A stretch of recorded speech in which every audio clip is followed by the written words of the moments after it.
Hi guys. I've changed locations and I'm hoping that you can see me a little bit better today.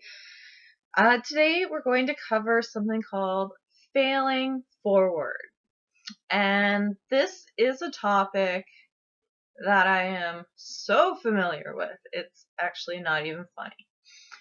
And a lot of you are probably wondering what that means, failing forward, because it's an oxymoron, right?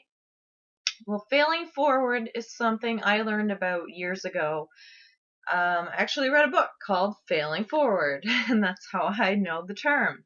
And I use it so much in my everyday life, in my relationships, in the way I keep my house, in finances, in my health, my fitness, all areas of life. Because we are all constantly failing forward, and we always have been. And that's something a lot of us don't even know. So, what is failing forward? It's very simple. It's learning from your mistakes and building and growing from things that we might not have done right the first time.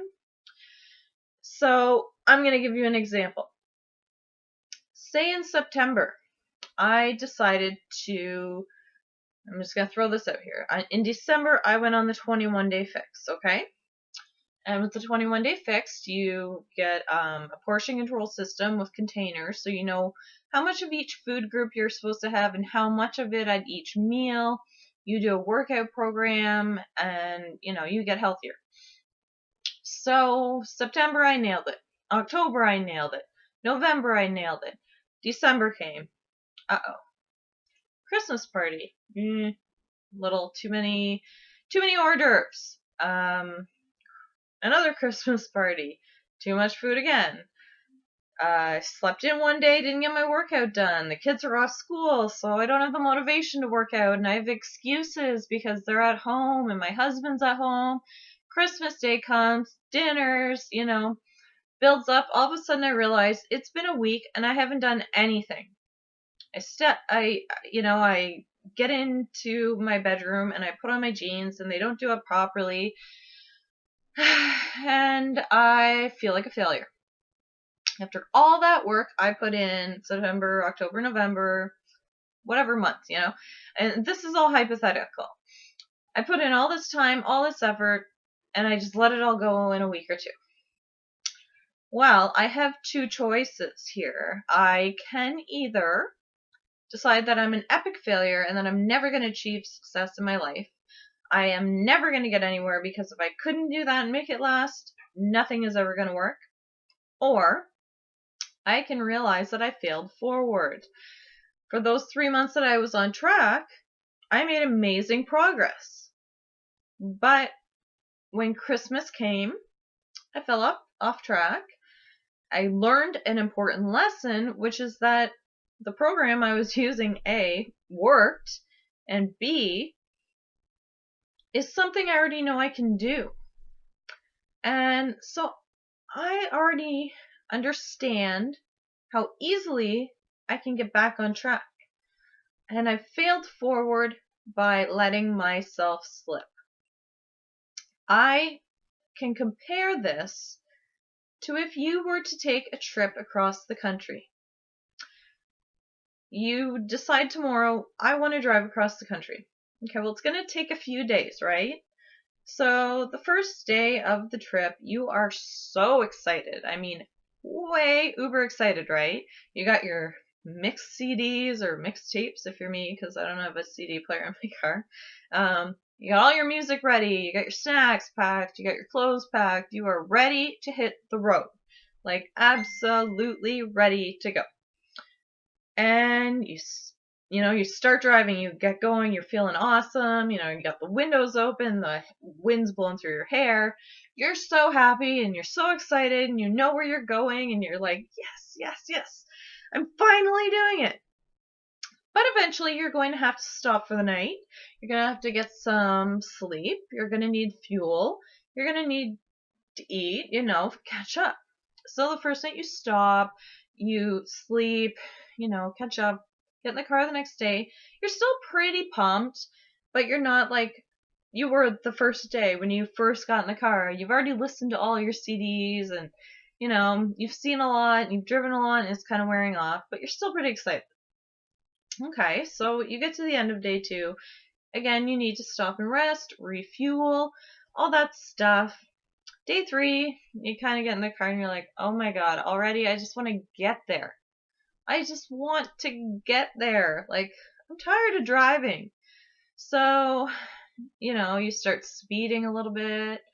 You get pulled over. You get a ticket. You learn the hard way that you gotta take your time. You've got to take your time and do it right, or there's a consequence. Okay, so that happens. And then you get lost, like completely off track, lost. You're not even on a highway anymore. You're like in a desert driving around cacti. Where am I? Well, now you need to get yourself back on track. You have failed to stay on track. So you need to ask someone for help to get back on track, on the road you need to be on. You're failing forward. You have to ask for help, just as you would in any other situation in life. Money, health, fitness, stuff like that. I mean, I'm a coach. People ask me for help all the time. You can all ask me for help anytime, and I will offer it to you. No problem. Ask me. But to get back on that path, you're either going to have a really big adventure trying to figure it out on your own, and it's going to take a lot longer, or you can ask for some help and get back on track where you want to be and get going. So then you're finally back on track and you're like, oh, thank God. First I get a speeding ticket, then I get lost. It's go time. Like, I want to get there today. And it's like 10 o'clock at night, and you've got about 4 hours left before you get to your destination. Maybe 5, something like that. And you're starting to whoa, kind of sleepy here, nodding off. Had 4 coffees, but it's not working anymore. But I really just want to get there today. I don't want to wait until tomorrow. I have to get there today. I'm going to keep my eyes open and I'm going to get there today. And you do it again. Whoa, did I almost fall asleep at the wheel there? That's not good. And eventually, really? Okay. Now I know I'm going to crash my freaking car. I have to stop at a hotel. I have to check in for the night because I'm going to crash my car and kill myself tonight if I don't. I really want to get there. I know I'm within a few hours, but I have to take a break. Would you have made it had you not got the speeding ticket? Would you have made it had you not got lost? Maybe. We'll never know, right? And would you have made it if you hadn't taken that rest? Because chances are you were going to fall asleep and you were going to crash your car and you wouldn't have made it. All of those things that you had to do along the way were lessons you learned. You failed forward. And the next morning, you wake up, you feel great. 3 hours later, boom, you're there. Finally, you're there.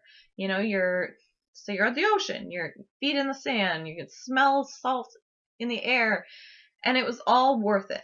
It was all worth it. It was worth having to ask for directions. It was worth stopping and having a rest. It was worth getting lost and finding your way because that was all part of the adventure. All of those little sidetrack setbacks were failing forward. They got you where you were, and they made the trip all that much more adventurous. What I want you guys to do for me tonight today is to think of a time in your life where you failed forward. You did something wrong that propelled you to do something bigger and better the right way. You can apply this to parenting, to money, to health, to eating anything you want.